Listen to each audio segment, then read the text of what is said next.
but I just was not able to unbox it myself because I wasn't here, because I was in the US traveling. In fact, I actually just got back from the US and I literally just got off the plane. My suitcase is right there and the house is a mess. I'm just getting to work right away. I literally stepped through the door basically. So here we go. I'm very excited about this phone. Unfortunately, by the time I put this video up after testing the phone, it'll be quite late. I mean, it is what it is. That's what I get for traveling, right? Because this phone is available to me before launch actually. So it's a pretty nice unboxing. This is a nicer box than usual compared to the Vivo V9 and X21's box. It's a little bit nicer. So you have here a 2-link plug that can be used in the US and China and Japan. You have earbuds right here. And a case. This is a rubber case. So it's kind of hard right here, but right here the sides are a little bit softer. So here you have a SIM ejector tool, instruction booklets.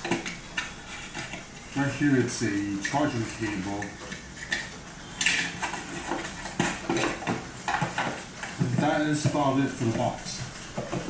So now let's get to the exciting part, the phone. Too bad that with Vivo phones there's never anything to peel, because they wrap the phones around this plastic instead.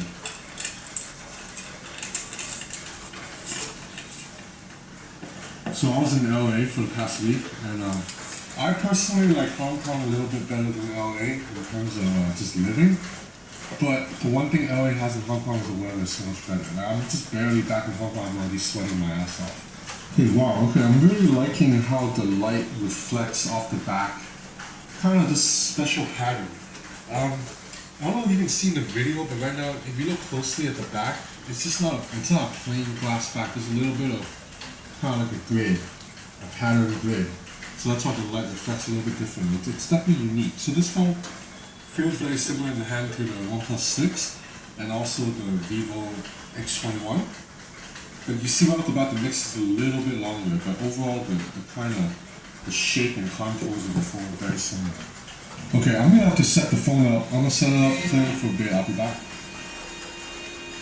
Alright guys, so I'm back. I tested the Vivo Nix for a little bit more than a day, and here are my early impressions. So first things first, this screen is huge. It's a 6.6-inch display that, just from the size alone, makes it very eye-catching.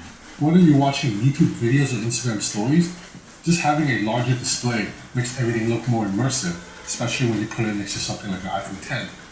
And then when you consider the fact that the screen is a Super AMOLED panel from Samsung, that means the colors are bright and vibrant, and that there's no notch at all. This is almost a completely bezel-less phone.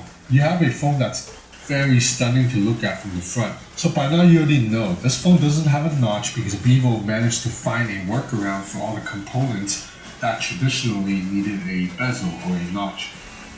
The proximity sensor, for example, has now been hidden at the top of the screen, while the traditional earpiece has been removed in favor of a new technology that pumps sound through the display. Vivo calls this screen soundcasting technology, and it worked perfectly fine during my test phone calls. I could hear the other side loud and clear. The 8-megapixel selfie camera, by now you already know, has been moved to the top of the phone in a hidden slot. So I was one of the first people to test the Vivo Apex at MWC, and the mechanism works about the same here. Anytime you need to use a selfie camera, whether it's inside the camera app or you're on Instagram stories, the module will pop up automatically.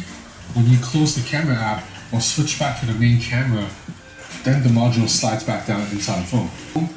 The overall shape of the Vivo Nix is very similar to the Vivo X21, which means it's also very similar to the OnePlus 6 and the Oppo R15 Pro.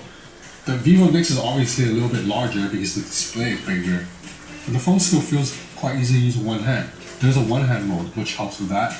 Overall, the phone, it's a little bit heavy at 199 grams, but I like it. It's very dense in the hand and very premium, solid feel. So you'll notice on the back of the phone, there's this unique pattern that reflects the light a little bit differently. Vivo calls this a holographic diffraction dynamic color illusion technology.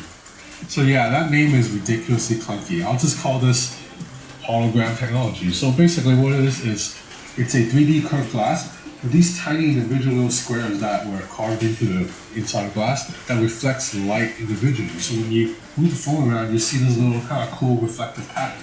Kind of like what Huawei did with the T20 Pro. So on the right side of the display, you have a power button and a volume rocker. On the top of the phone, you have that pop-up camera module and yes, a headphone jack. On the bottom, the phone uses USB-C to charge its 4000 milliamp battery. That's nice, at 4000 milliamp battery, that's good. And there's also a SIM tray that houses 2 SIM cards. There is no micro SD card slot though, but this phone comes with 256 gigs of internal storage. So now unfortunately, Jovi can only speak Mandarin. I only speak a little bit of Mandarin, I speak Cantonese. So I was only able to interact with Jovi a little bit, but it seemed to work pretty well. It picked up what I said, even though my